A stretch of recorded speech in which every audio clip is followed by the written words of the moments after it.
Alam mo, trip, ako sa Pikot. Lahat na po niya adlaw, lahat na po niya responsibilidad sa kinabuhi. So karon na niyo muna to, mag-prepare ta sa espresso machine. Hindi order sa tagaswan branch, syempre. Ano na, malakasan. So, money. So, kini yung machine, price worth tani is nasa 65 pesos only. At dili di ay pare, 65,000. Isuda magkamali, oy. Di na mo balik ang tanan. May ganit, record lang ni. So, sa machine, package na siya. Na siya machine grinder, tapos na yung mga free, previous na to, nga mga thumper, mga basic tools na to.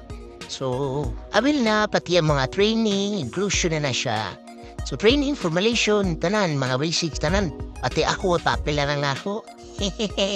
So, sa mga na magbalak, mag-coffee shop dira, for start-up, add-on, or cafe mismo, contact na sa 1211 Coffee Products Trading. Dili lang sa Kidapawan City. So, tanan, ato ang istoryahan about kape, about sa inyong gusto nga concept flow, tanan.